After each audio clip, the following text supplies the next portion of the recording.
Good afternoon, everyone. Welcome. We're going to wait for Carrie to join us in just a second. And we're going to be talking about some hacks for how to optimize your body's ability to make energy this winter and how to survive seasonal affective disorder. So we'll give it a few minutes for people to log on, and then we'll get started. Welcome, welcome. There's Carrie. Let's see if I can invite Carrie here. And that should work in a second. There we are. How are you today? Okay. Can you hear me okay? Yes. Oh, good, good, good. It blipped out for a second. How are you, Dr. I'm Twyman? doing well. How are you today? Good, thank you. Thanks for having me. Oh, sure. Thank you for joining. So it's always a pleasure Absolutely. to chat. So how's your winter weekend going? Do you know, the weather keeps threatening snow. Like they keep saying snow, snow, snow, and I'm ready, right? Like I'm ready for the cold. And it wasn't a perspective that I ever had before. I recognize the importance of cold in terms of quantum biology and my health. So I'm excited to embrace the cold this winter. Awesome. Yeah. Myself, do the same as you. You have a morning walk. I'm out before sunrise, try to absorb as much cold as I can tolerate before buttoning up. So I know we'll hit those points today. So thank you everybody for joining us. So this is Carrie Bennett, Carrie B Wellness. If you don't already follow, you definitely need to follow her if you want to learn how to optimize your quantum health. So today I just want to bring people together to chat about how to optimize their quantum health in the winter when kind of the UVB rays have gone away. I know about last week or so it finally went away in St. Louis. So no matter how much skin you expose outside, you're not making vitamin D in St. Louis until probably the middle of January. So how do people survive? That's what we're going to chat about today. So Barry's an expert in exclusions on water and structured water, and it's all about the energy flows that your body is able to hold on to. So we're going to talk about the difference between being alive and dead is energy. So what can you do to optimize your energy? So I'll let Carrie kind of take it away from here. What does she think about when she wants to optimize her health for the winter?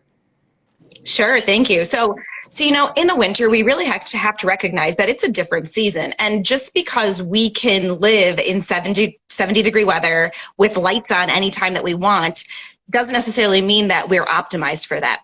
And I think people forget that, or we don't even know, we're not taught, I was never taught this, that there are key programs that the body wants to run in winter months. There are things that we can actually maximize. It's a great time for healing, and it's a great time for reducing inflammation if we do it appropriately.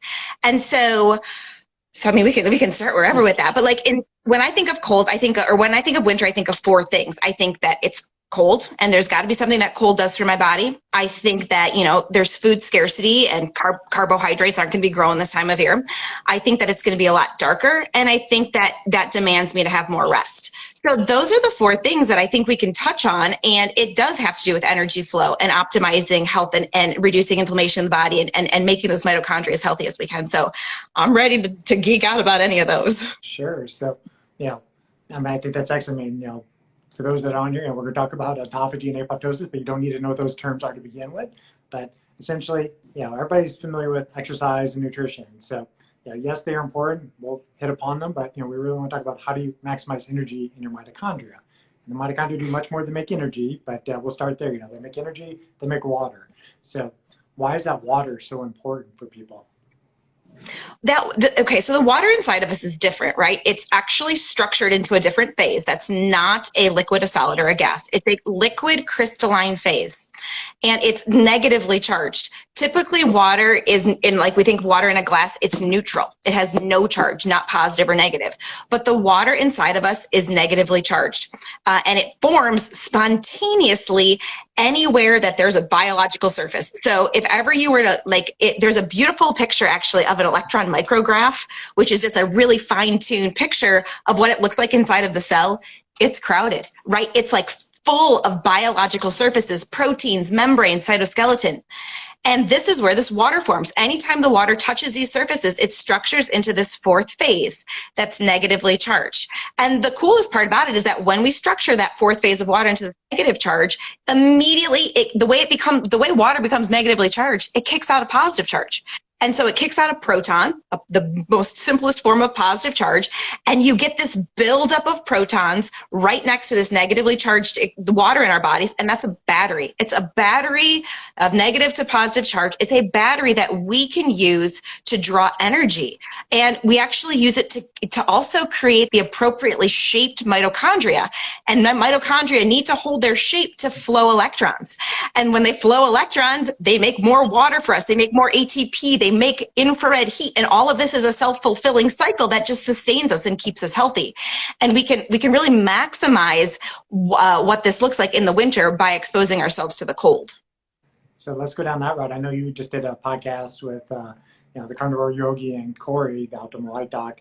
That's up on I think it's on Apple and Spotify. But I did jump in there. You guys went deep into the science between cold thermogenesis and how that actually works. But for kind of the layperson who's never heard about cold therapy, why would you want to do cold therapy this time of year? Well, so first off, there's ways that we can do cold therapy, right? Like I don't expect anyone who hates the cold to like fill up a tub of ice in their backyard. Like it's 32 degrees in Kalamazoo right now. I would not want to fill up a tub of ice and jump into ice water at this point. Like it doesn't have to be that intense. But what you have to recognize is that we have sensors for temperature.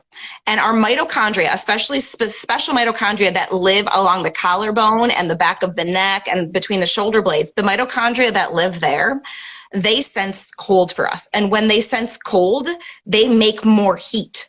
And the coolest thing about this exclusion zone water is that we can make more of it when we are in heat, right? When our mitochondria make heat for us, we make more exclusion zone water. So we're charging our battery up with energy all winter long when we expose ourselves to the cold.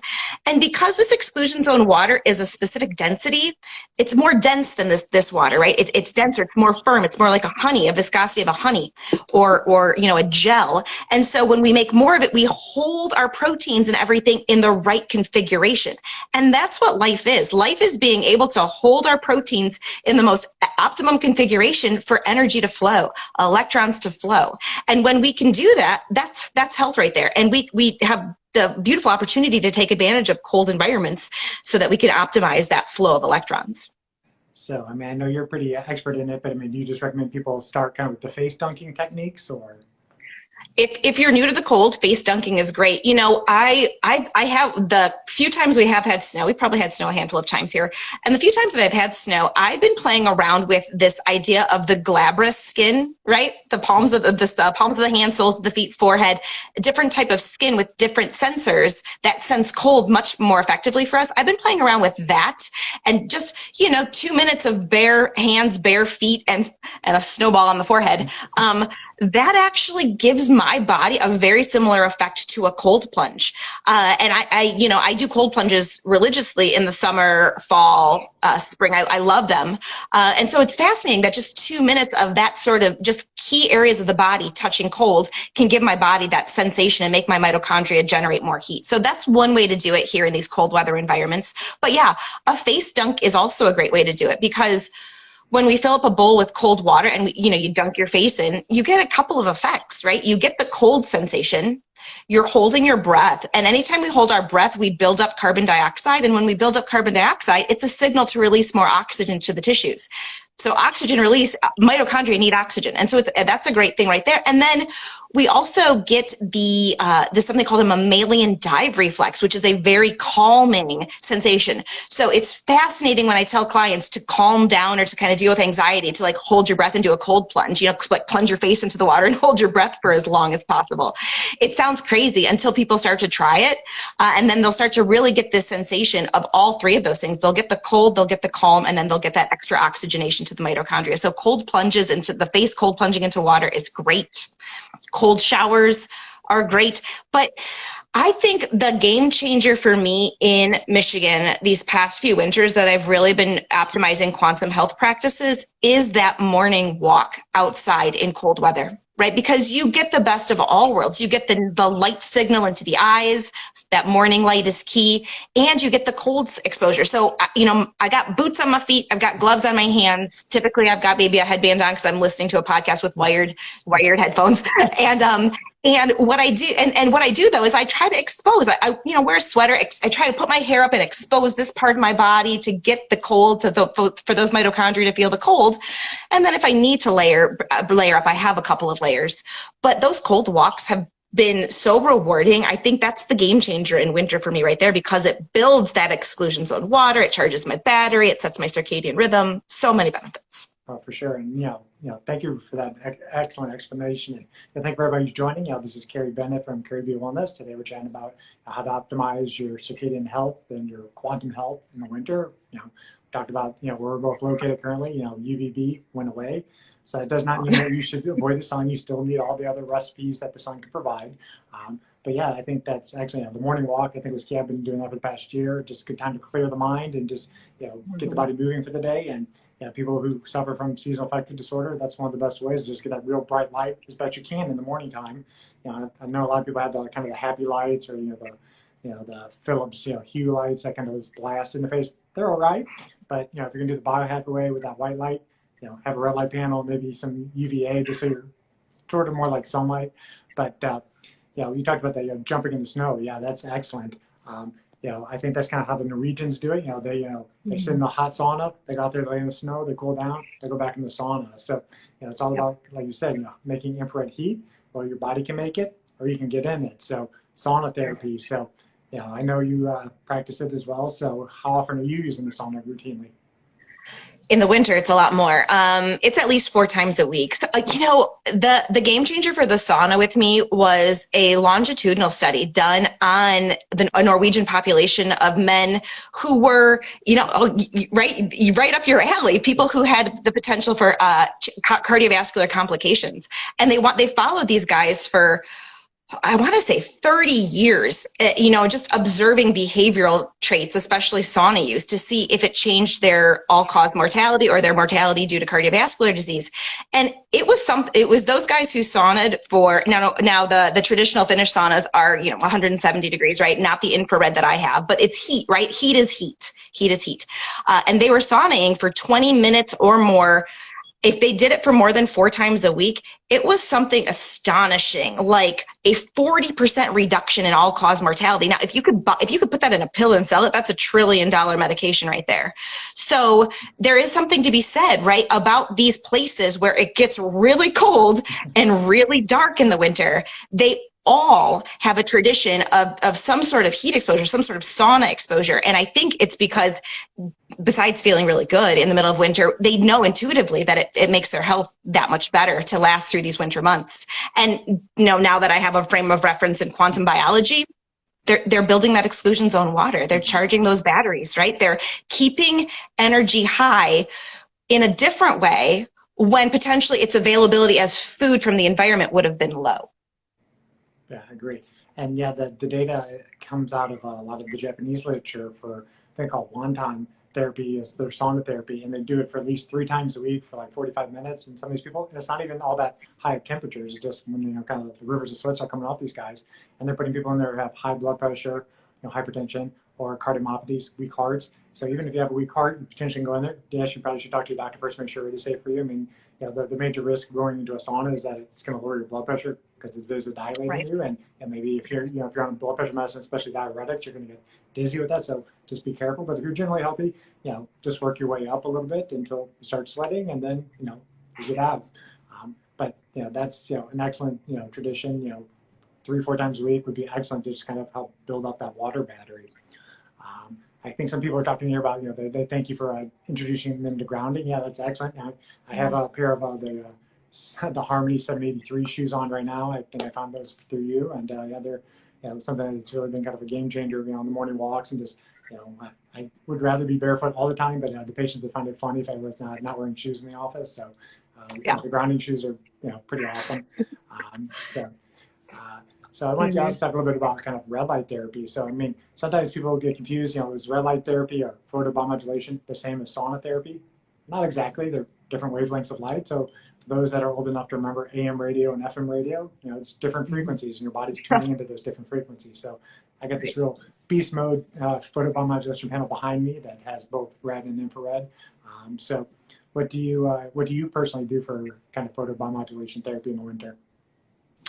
Yeah, so the red light panel, if ever I'm down here, I'm in my basement where my office is. If ever I'm down here and it's early in the morning or it's in the evening, which I try not to be, but I'll have my photobiomodulation device on just as ambient light if I need it, if I'm doing, you know, a podcast or something.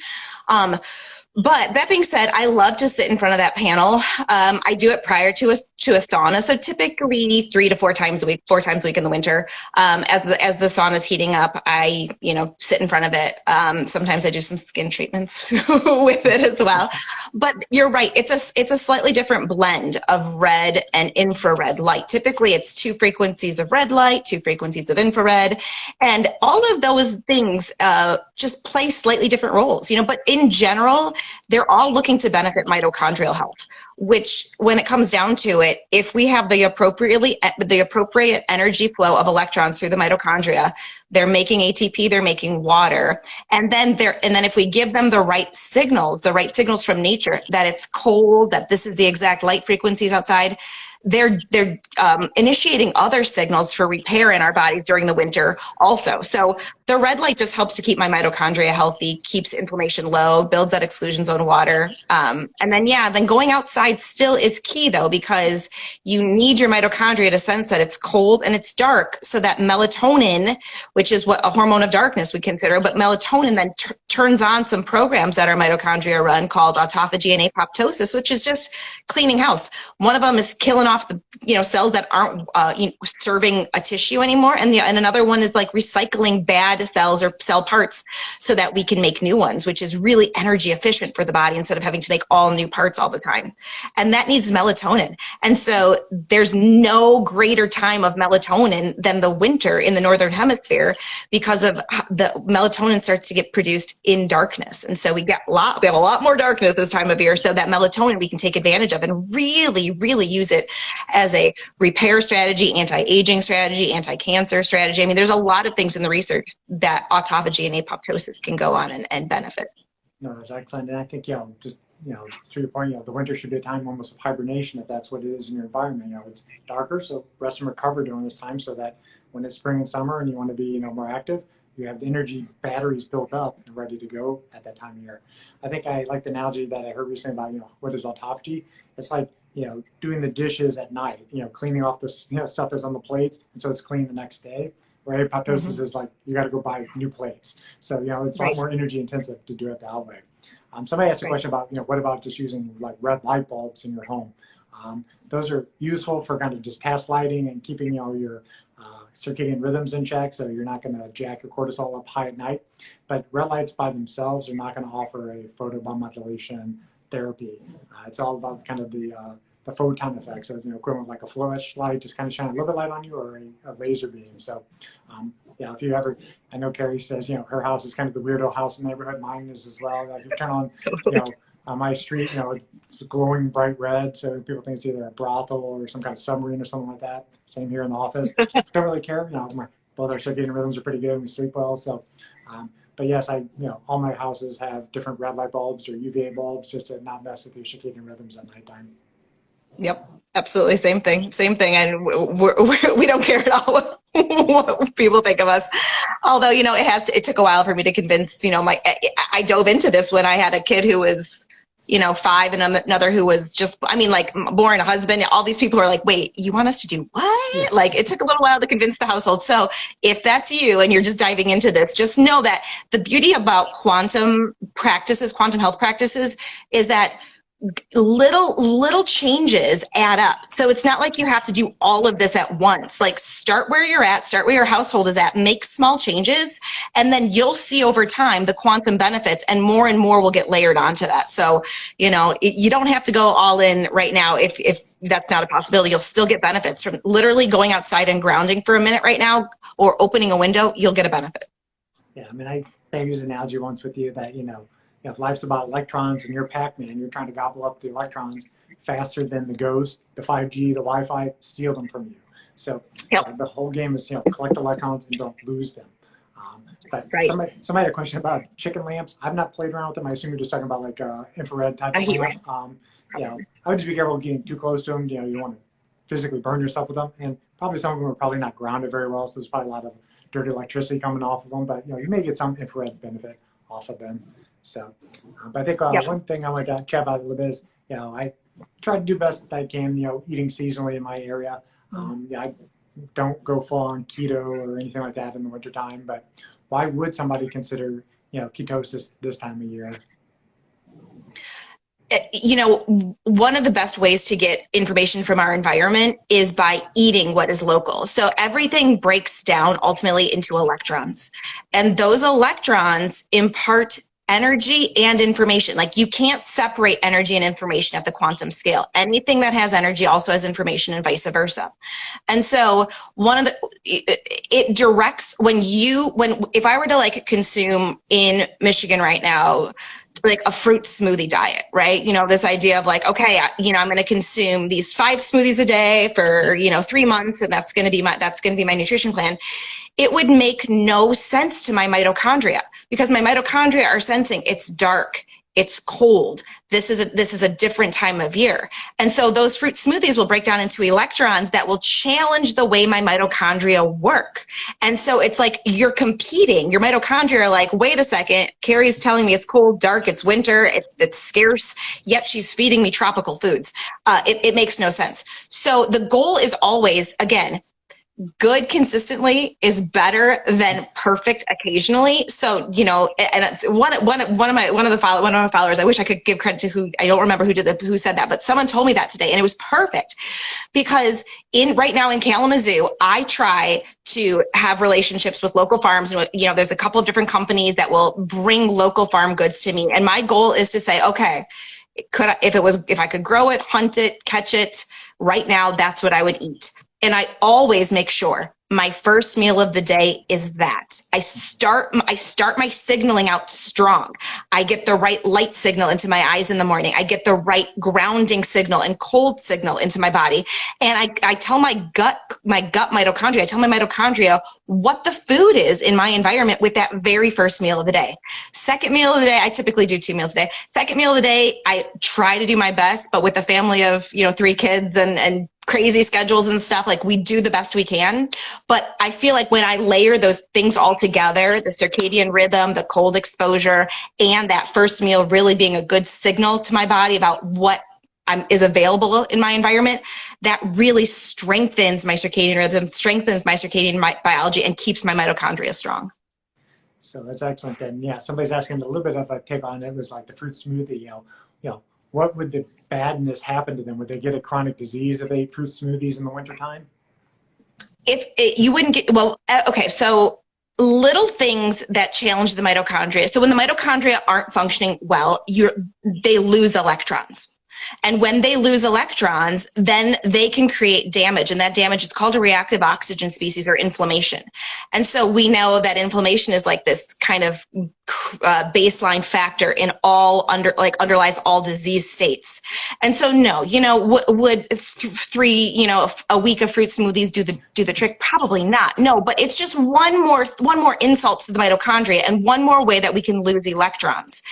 And so again, losing the name of the game is, like you said, gathering electrons, making sure you have more electrons working to create ATP and water for you than you are losing them. And so if just eating a bunch of fruit smoothies means you're losing electrons, and you're doing it under fluorescent office lighting, and you're staring at a blue lit screen, I mean, these are all ways in which we're losing electrons. You could be losing a ton of electrons.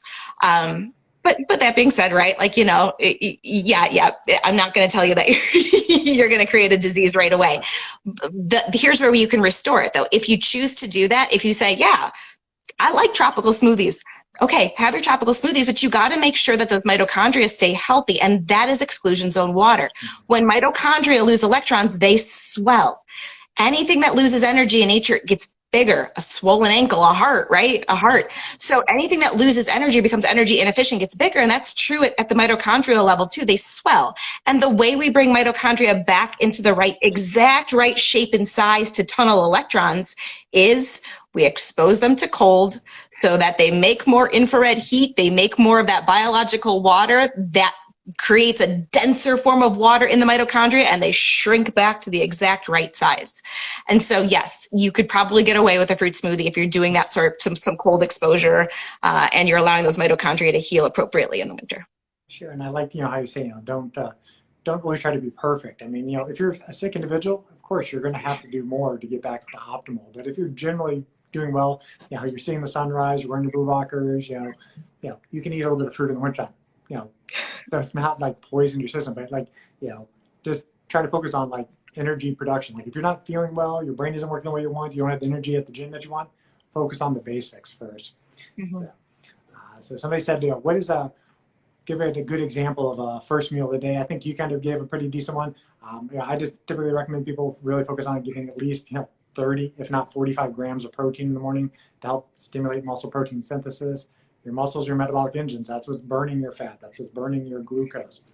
So you need to load up on protein in the morning. That's also going to fill you up, make you satiated. And so that's the really goal. The carbohydrates, for the most part, I get bored talking about carbs, but carbs are going to be based off your exercise ability, tolerance, and how you dispose of it. If you have more muscle mass, you can get away with more carbohydrates at your first meal. If you're eating it outside under UVA light, you can get away with more of it. So it is very contextual. For the biohackers, are still watching, I played around with them a little bit, the continuous glucose monitors, slap one on, and then basically see what's going to break your glucose in the morning. Maybe it is only 50 grams that you can have in the morning time before you get a glucose of 150. Okay, well, you need to dial it down. So if you really want to be numbers oriented, use one of the CGM panels. All right, and so somebody's asking about what kind of panel I'm stamping up. This is one of the EMR Tech Firehawks. It's 8 foot tall. I'm not 8 foot tall, so it's much larger than me. But it's very, very powerful. It has over 2,000 watts of power. Essentially, 10 to 20 minutes is all you need for a full body session in front of this thing. And I tell people it's kind of like just standing in front of the sun in a good way. You feel like you're on the beach when you fire this thing up. I've done one talk when it was on behind me. I could still see, but I was like sweating by the end of it. And it's not that the bulbs are hot. It's just that infrared and the red just makes the water in your cells vibrate, and you start making your own heat with that. So. Yep.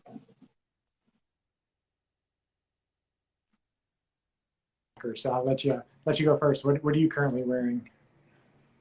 I am wearing these ones are the Viva Rays, the 3-in-1 Viva Rays. So Viva Rays is a company where you can, these ones you'll see have like a yellow tint to them, and then you can it's magnetic, and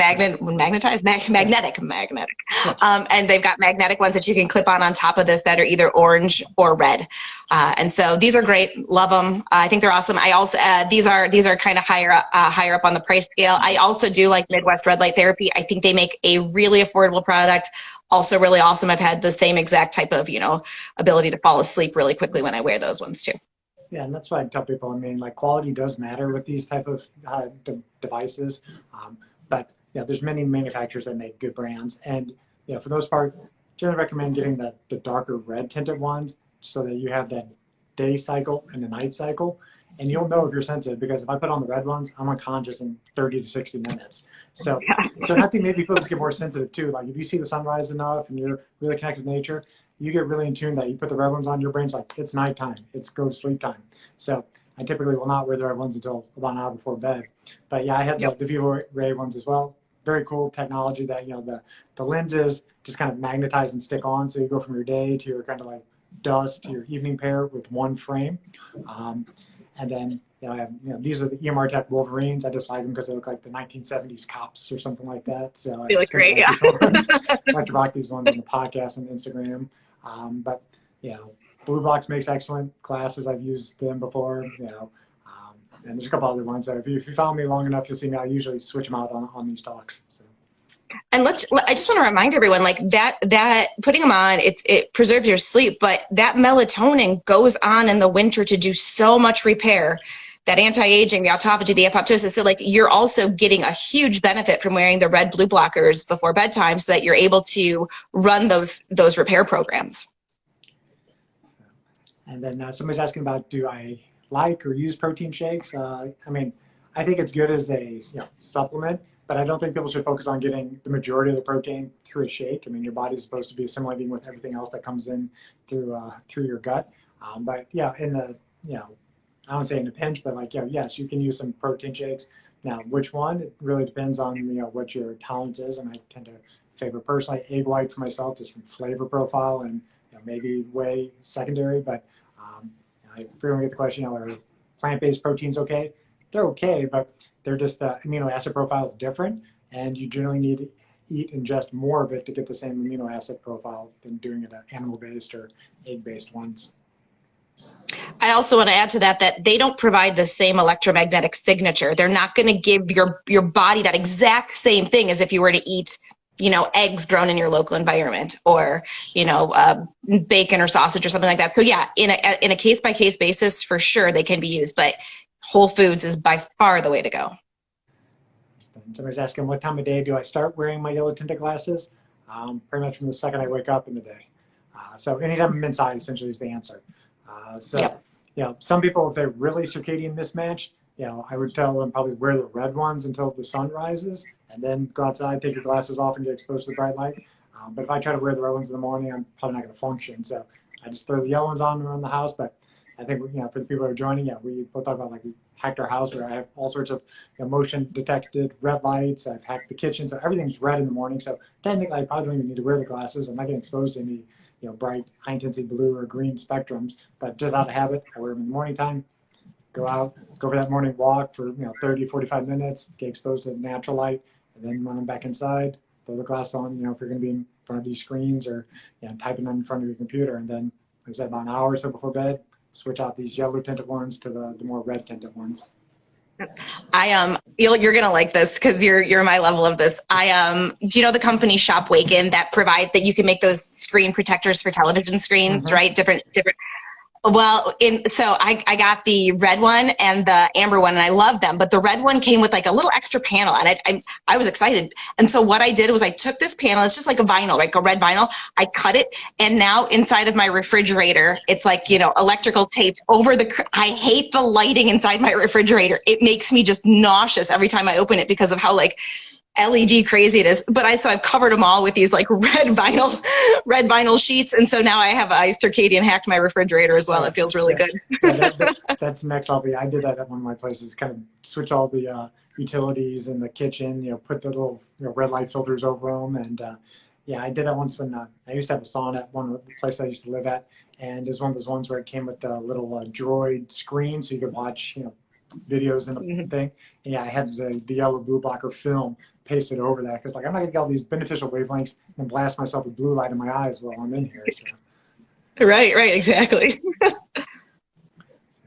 Somebody said that they use a TV protector from Shopwaken, and then mm-hmm. Somebody uses tailgate tape in my refrigerator. So that's another use for it. So that's awesome. All right, Kelly. We probably have to figure out a way to find a company that can just actually make the bulbs that you can actually switch them in and switch them out or something like that. But putting the red film would work. Yeah.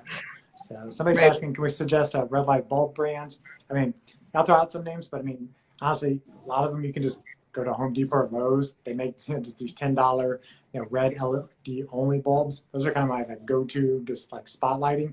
If you're going to ask questions about what about the color changing circadian ones?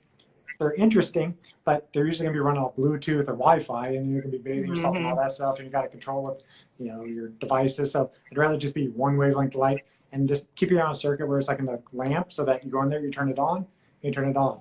And then if you need to be somewhere else, you need brighter light, then you have your incandescent bulbs or whatever else you need to be a little bit brighter. You turn that system on. We both talk about Midwest red light. They make some excellent stuff. I'm demoing some of their light in my office here at Apollo Cardiology. So I don't know if you have some of the other red light bulbs that you generally use at home. Mine are from Midwest Red Light Therapy. I like them. I like them a lot. They're great bulbs. They do take some getting used to, so just be prepared. I mean, I think after you get used to it, then it's almost like brutal to go into somebody's house that's all like backlit with the CFLs and, you know, bright white LEDs. You're like, I can't be in this place. I mean, went to like grocery store here once, and like they said the most horrific lighting. Like I was like walked out, like I can't take this place. So I know, same. Happens to me too. So I think one thing we didn't really chat about is, you know, I don't even know the right answer. I mean, if humans are supposed to see a winter and have 4 seasons where they're at, you know, what about doing sun runs? Is that something that's health promoting, or is that against Mother Nature running away from your local environment? I don't know the right answer. I would always say that it's health promoting. I think that, you know, just like certain things like this, like what we're doing right now is not nature. The red light therapy, the sauna isn't nature, and we still get health benefits to it. So I personally feel like if it's ever a possibility for our family to get to Florida 1 or 2 times in the winter, I think we gain so much in 4 days in Florida from just the grounding effect, being in the ocean, getting all that light, building up vitamin D stores. I think that we get a huge benefit from it. I also think that the modern human, or let's say a more ancient human, actually was able to preserve their vitamin D stores better than we are now. Vitamin D and vitamin A are yoked. They go hand in hand. And one of the things that kills vitamin A stores in our body is blue light, artificial light, that blue light frequency especially. So if we're blue light toxic in the winter, we're going to deplete our vitamin D stores a lot quicker because our vitamin A gets lower. And so I tell people, I think that people can, if they combine really being effective at blocking that artificial blue light, especially at night, they're going to be able to preserve those vitamin D stores a lot better throughout the winter if they do a couple trips to the south. No, that's great. And I actually just saw somebody earlier today who said that they've never been able to get their, you know, vitamin D levels over like 35, and then they've been wearing the glasses routinely, and their, you know, the vitamin D levels are now 60, and they didn't make any other changes. I'm like, I knew it was, you know, evolutionary possible, but to see it work, that's exactly what you just explained. And yeah, I personally, I do at least 1 or 2 sun runs in the winter, usually November. Get down to Cancun or Florida, soak up some electrons for a few days, and then come back, and then usually January, February, go do it again. But I'm, you know, using the red light panels, you know, pretty much every day in the wintertime. You know, if I had access to sauna, I'd be using that a couple times a week. You know, I definitely think people to get more, let's say, in tune with their circadian rhythms when they do those sun runs. I think they get a lot out of it. But when they come back to the cold environment, if they don't have this to kind of fall back on, I think there really is something that's like sun withdrawal symptoms. I mean, like you just had like this high intensity lux, high UV, and now you just immediately withdrew it from your environment again. I think people who are in tune to it, they're going to suffer. So, you know, be mindful of that. If you're going to do the sun runs, have a plan to how to kind of like wean yourself back into that kind of that autophagy, apoptosis promoting winter that you're going to. Absolutely. So somebody's asking, do we recommend sunbeds during the winter months? I would say it's a big caveat, possibly. You know, the old school tanning beds, a lot of times they put out a lot of dirty electricity and EMFs. So it's one of those, you know, situations, test, don't guess. You're going to have your own EMF meter and go test whatever bed you're going to decide to lay in. You know, if it's low fields and you think it's, you know, a benefit for you, go for it. But it's one of those things like, you know, your contacts, I can't say yes or no. It depends on, you know, what is your, you know, solar callus been? You know, have you been somebody who's gotten a lot of UV in the summer and you're trying to maintain, or you're trying to build it up anew? If you're trying to build up anew with these beds, you got to be really careful. You're going to fry yourself if your skin's not prepared for it, because Mother Nature never just gave you just UV. You had the whole recipe.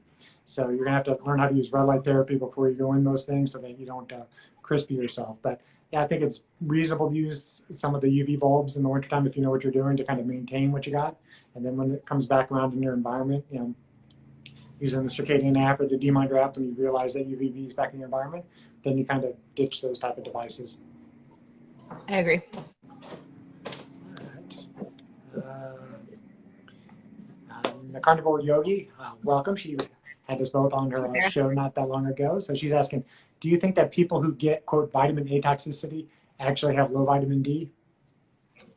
I do. I absolutely do, because they go hand in hand. It's impossible. I think Chris Masterjohn was the person who I saw a study from, or maybe a presentation where it showed that it's impossible to have vitamin A toxicity if your vitamin D status is adequate. And then somebody's saying, I don't know what context is, but light is also absorbed through your skin. Yeah, absolutely. You know, different wavelengths penetrate different depths.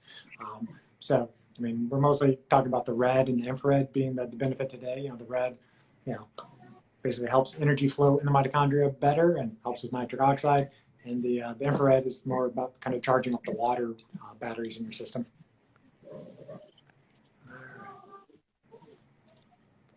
Somebody, more people? All right. Well, I think we've gotten through almost everybody's questions so far. There's been some great questions. It's definitely an awesome conversation. This is my favorite live, I think, I've ever done about quantum health. It was just such a good back and forth and actual actionable tips on what people can do this winter to take care of themselves before the UV comes back out. So. Yeah, so much fun. Take it. I just want people to reframe their brain. Like, winter is okay. We have a whole bunch of programs we have to run in the winter. I do more intermittent fasting in the winter too, just to mimic that food scarcity. I go to bed a lot earlier than I would in the summer. Keep it dark, go outside, experience the cold. There are so many things that you can do in your environment in the winter without having to move south to maximize your body's health in your cold weather environment. All right, well, got a couple more questions, then we'll wrap it up for you guys today. So somebody said they just bought a Spurdy. I have the Spurdy Fiji, the red box. I use it a couple times a week just to maintain my vitamin D levels and just so that I don't, fry when I go back down to Cancun in the wintertime. But basically, it comes with a manual. Follow it to a T. You got to know what your Fitzpatrick type is. And, even though it has like a 15-minute timer, if it tells you only do 5 minutes, do 5 minutes. You will be bright red. Yeah. All right. So somebody says they'd love to see a biohacking take on the positive effects of music on health. I'm sure there are tons. Really quickly, sound restructures the water network in your body. That important water that we were talking about, it changes its geometry in a way that is healing. So it really interacts with that water network. So that's why if you can build that water network and then be around positive sound, it's a beautiful thing. And somebody's asking, is it okay to watch TV at night? The better question, is it optimal? Do I watch TV at night? Well, I'm not watching during the day. I'm busy doing other things, but but just be mindful, is it keeping you alert, and affecting your sleep? It's not only just the light that's coming off the screen, it's the information coming off that screen. So if it's something that's, pissing you off like the news, you got to not watch it for an hour or two before bed so that you have that kind of wind down routine and you can get to sleep. But, if you're advanced, you can do what she did. I know you have like the film that's over the screen, or just wear your blue blocking glasses if you're going to use it at nighttime. Absolutely.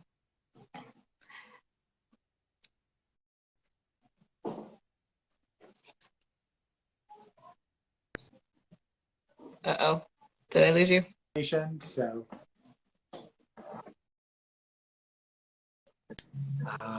depends on your context. If you're extremely deficient in vitamin D, maybe I would supplement you up a little bit to above 30, but I really want you using Mother Nature to build it up. The one thing that I do in the winter, I'm playing around with it this year, is I am being very aware of my vitamin D sources, food sources. So, going to a local Polish food market and getting cod livers in a can. It's like sardines. I love sardines. So these really aren't bad. I know it might gross people out, but the liver of animals is their store of vitamin D. So I'm really working on consuming vitamin D rich foods too, because I think that would have been really what would happen in my local environment. Then I think the quantum guys are asking, what's the name of the film? I used the low blue light stuff for a while, but I think you said you used a different company for the film. Shopwaken, SHOPWKN or AKN, WAKN. Really good company, good people who really understand quantum biology. Okay, and for those that are following me, this is Carrie Bennett, Carrie B Wellness. So where else can people follow you? So Carrie B Wellness on Instagram, I try to post daily something about quantum health practices. Shopwaken, I think without the E there though, Meredith, Shopwaken. Thank you. And so you can follow me on Instagram. I also have a YouTube channel where I do podcasts and various things, either with other quantum health practitioners such as yourself, or I just sometimes get in front of it and just talk about a quantum health topic. And it's fun for me either way. I absolutely love engaging in this information. And then also I am offering, along with Optimal Light Doc Corey, we're offering a course on quantum health. It's called the Quantum Self-Healing Masterclass starting in January, which is going to be a time, it's meant for clients, for people who are looking to apply quantum health practices in their life. We have found these to be life-changing for ourselves and our clients. And we, social media is not an okay forum for us to get really specific and nitty gritty. Like you said, with a lot of these, there's context with everything. So this class is going to help touch on so many quantum health practices and then how it can be optimized at the individual level. So if anyone's interested in that, just shoot me a DM. Otherwise, I just, love talking about this stuff, and I'm grateful. So thank you, Dr. Twyman. Oh, you're very welcome. Thank you for coming on here. I read your page every day. I bookmark every one. I mean, you're doing an amazing job explaining the quantum health biology to everybody. So really definitely appreciate that. Definitely check out her page daily if you don't already follow her. And yeah, look at their course. That's something that can really help you kind of optimize your mitochondria in a shorter period of time than the couple years of the deep dive that we had to do to teach ourselves this stuff. So right. All right. Well, I'll let you get back to your winter and enjoy the rest of your day. I am. I'm going to take a little light and cold break barefoot outside. So if anyone wants to join me, feel free. And feel free to tag me, right? Tag me, and have a lovely rest of your day. You too. All right. Take care, guys. Bye. Bye.